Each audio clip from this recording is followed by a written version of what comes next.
algo como alimento, sabe? Que a gente precisa comer para poder viver.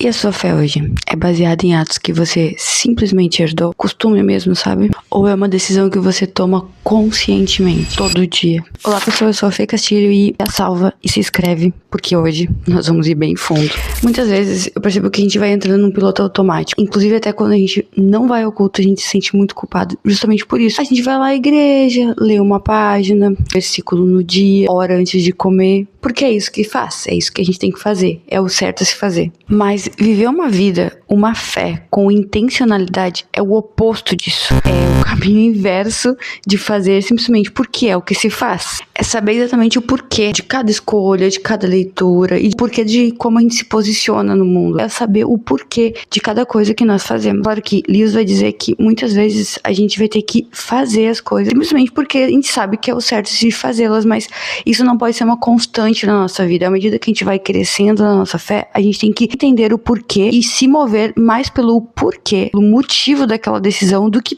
propriamente porque aquilo ali é certo e acabou. E hoje eu queria falar um pouco com vocês sobre como é sair desse piloto automático. Como que a gente pode fazer para mudar isso e para viver uma vida de fato com sentido. Porque as coisas não sejam feitas simplesmente de forma mecânica, mas que elas sejam feitas de uma maneira que a gente não precise mais ficar fazendo tanto esforço para manter aquilo, mas que aquilo seja tão natural e tão necessário na nossa vida que essas escolhas vão se tornar algo que aí sim flui, mesmo que a gente não perceba. Tornem algo como alimento, sabe? Que a gente precisa comer para poder viver.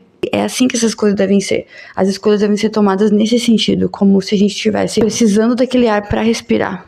Porque eu vou ir ao culto, porque eu vou orar antes de comer, quais são os motivos dessas coisas acontecerem? É justamente esse ponto que eu quero conversar com vocês. Vocês devem ter visto aquele short que eu coloquei, se não viram eu vou deixar o link aqui, daqui a imagem dele, onde vai falar sobre que a igreja não precisa da nossa ideologia. E naquele corte ali é um vídeo que vai falar um pouco disso. De que a intencionalidade está totalmente ligada a essa ideia de que a gente já tem tudo o que precisa dentro da nossa fé. A gente não precisa trazer nada de fora. Como essa necessidade de validar outras coisas revela a nossa falta de intenção. Porque ser intencional exige que a gente faça um filtro do mundo, do que o mundo nos diz, dos nossos grupos sociais, políticos, que o mundo tenta impor para nossa fé. Mas isso tudo só acontece por conta da nossa mania feia de querer encaixar as nossas preferências, as nossas ideologias, o nosso modo de pensar no que a Bíblia diz. A intencionalidade cristã vai inverter esses papéis. Quando nos tornamos cristãos, morremos para a nossa vontade, para aquilo que nós queremos e começamos a observar a nossa vida, nossas decisões, as nossas atitudes a partir daquilo que Deus quer para nós. A gente deixa que a Bíblia molde as nossas ações, mesmo quando isso dói no nosso ego. É parar de usar Deus como esse selo de aprovação para as coisas que a gente quer fazer, para as coisas que a gente já pensa e começar a perguntar: Senhor, o que a tua vontade diz sobre isso? O que a tua palavra fala sobre essas questões? Como que eu posso encontrar as melhores diretrizes para tomar essas decisões dentro da tua vontade, daquilo que tu quer? Olha como isso é o contrário do que a gente pensa. É como perguntar assim: não, eu tenho que orar todos os dias antes de comer? Sim, mas por que eu tenho que orar todos os dias antes de comer? Porque eu tenho que ter esse sentimento de gratidão, porque eu tenho que entender, fazer o meu ser entender que isso só existe porque Deus me deu, Deus que me sustentou nessas coisas. Entende o que a intencionalidade faz, esse caminho inverso de colocar o propósito e as questões de cada coisa no seu devido lugar, de entender que não é uma obrigação pura, mas sim existe algo muito maior por trás de cada coisa que a gente faz ou que a igreja diz que é o necessário ser feito. Tá, mas como a gente faz para esse conceito abstrato, intencionalidade, em ações de fato concretas? Separei 3 pilares que têm me ajudado muito nesse processo. E o primeiro deles é a mente. Se tu acompanha os meus vídeos de leitura, tu sabe que eu bato muito na tecla de ler de forma mais crítica, que é focar numa intencionalidade daquilo que você tá consumindo. Se tu tá consumindo só entretenimento vazio, aquilo que só dá alimento ali, te tira do mundinho naquela hora, a tua mente vai ser vazia. Construir uma mente forte, cristocêntrica, exige o mínimo de vontade. Tem que querer. É ter intenção na hora de escolher aquilo que vai entrar na tua cabeça. naquilo que tu vai rolar no teu feed, naquilo que tu vai olhar no Netflix. Isso não é policiar a vida e viver no modo tensão, mas começar a pensar no porquê nós estamos escolhendo aquilo que nós vemos, aquilo que ocupa o nosso tempo. Mesmo que a gente imagine que sejam distrações abstratas, assim, pequenas do nosso dia, no intervalo, numa fila, na hora do final do almoço do trabalho, quando a gente começa a perceber cada segundo que a gente tá perdendo nessas coisas que são fúteis e voláteis, a gente vai começar a entender o porquê que a nossa mente tá devagando em coisas que não tem nada a ver e por que muitas vezes nós entramos em dilemas por conta de que a nossa mente não sabe qual que é a direção. Nós não encontramos tempo para aquilo que importa, para alimentar a nossa mente. Fragmentamos o nosso tempo durante o dia inteiro em coisas fúteis. Por exemplo, é difícil a gente escolher ler um versículo no dia, porque, nossa, se vou fazer um devocional, eu tenho que fazer um devocional. Entretanto, a gente não tem problema nenhum em perder 15, 10 a 20 minutos no Instagram todos os dias. Eu tenho certeza que se lêssemos pelo menos um versículo e pensássemos nele durante o dia, já seria muito mais útil do que ficar tentando ler uma porção gigantesca da Bíblia e não conseguir dia nenhum.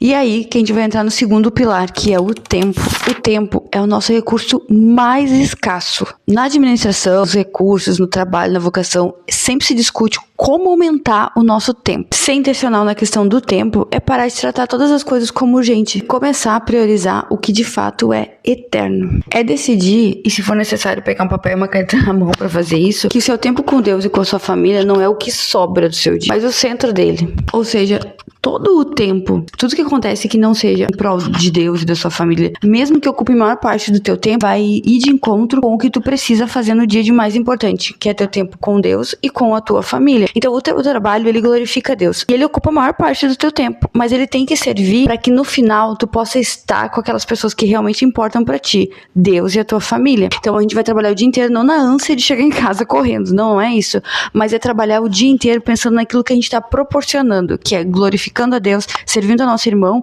e a melhor forma para chegar no nosso lar e proporcionar para que nossa família esteja conosco, talvez bem servidos, juntos na mesa ou conversando, enfim, tudo aquilo que tu faz no teu dia, ele tem uma proposta, não é simplesmente para chegar no final do mês e pagar as contas. Quando a gente tá pagando uma conta, a gente tá tendo a consciência de que a gente tá proporcionando para nossa família algo de melhor, seja a luz, o alimento, a comida, o vestimento, e tá glorificando a Deus, porque nós estamos servindo a outras pessoas, a outros irmãos naquilo que a gente faz, seja lá o que a gente tenha feito. Eu sempre falo isso. Inclusive tá no meu e-book, Vocação, Propósito. Quando a gente começa a entender nossa vocação, nosso propósito e o porquê que a gente trabalha, e não é balela dessa questão de, não é por pagar as contas, é óbvio que pagar as contas é importante, mas quando a gente começa a entender, é muito melhor o dia, sabe? As horas que a gente passa fazendo outras coisas pra ganhar dinheiro, elas tem uma outra proporção, elas tomam um outro sentido. E já entrando nesse terceiro pilar, que é o pilar do relacionamento. Como que você tem servido as pessoas? Isso no geral, tá? No teu trabalho, na tua família, na tua igreja. A intencionalidade no servir, talvez hoje é o que é mais difícil de convencer, que é quando a gente serve sem ficar esperando aquele reconhecimento. No mundo da internet, onde a gente vive de curtidas, de likes, de comentários, isso fica cada vez mais difícil. É mais profundamente olhar para o nosso próximo com a intenção de refletir de fato a imagem de Cristo. Sair daquele modo de pura educação, porque a gente sabe o que é o correto, ou porque a gente precisa pagar alguma conta, por missão mesmo. Não só dizer assim, irmão, e como é que tu tá, tudo bem? E se a pessoa responder, tudo bem, mas tá tudo bem mesmo? É realmente intenção de saber e de resolver alguma coisa, ou então de estar em oração, de sofrer junto com aquela pessoa, ou de se alegrar junto com aquela pessoa. Não só pelo que é certo, talvez no início a gente comece justamente pensando no que é certo, mas buscar que Deus mude no nosso coração isso, que Deus nos traga a esse lugar de intenção verdadeira, onde a gente se dói pelo nosso irmão, ou a gente se alegra junto com ele.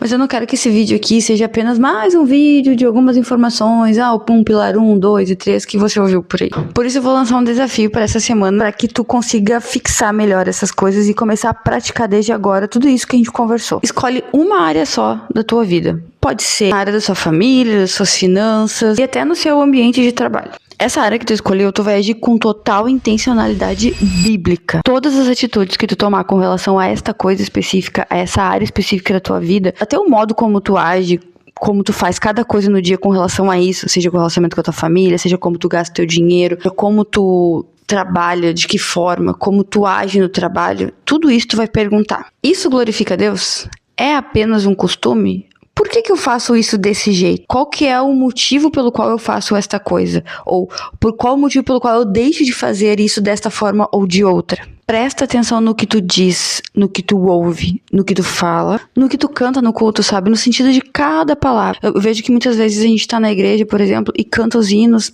São hinos que estão falando de algo tão profundo, mas a gente tá tão acostumado a cantar eles que a gente não ouve a letra, não pensa naquela letra. Tu vai perceber que muitas vezes, quando tu começar a ouvir o hino e a pensar no que aquilo significa de fato, tu vai começar a entender se realmente tu crê, se realmente a tua fé ela é evoluída. E muitas vezes a gente vai começar a chorar porque a gente nunca tinha pensado no significado de cada palavra do que aquele hino bonito diz. Não, eu sei que viver assim parece que dá muito trabalho, e realmente ele dá trabalho, porque vai exigir que o teu cérebro pense, e nós estamos vivendo num mundo que desliga o nosso cérebro, no mundo de altas imagens, de fluxo de luz, de intensidade nas coisas. O mundo é feito para que o nosso cérebro fique desligado no modo espera, e eles vão dizendo pra gente como fazer, como viver, como esvaziar a nossa mente. Vai dar mais trabalho, com certeza, mas acredite em mim, traz uma paz que o piloto automático nunca vai te trazer. Que ao contrário do que a gente pensa, toda vez que a gente desliga o nosso cérebro por conta de toda essa poluição aí visual, essa poluição mental, tudo que a gente tem visto, né, essa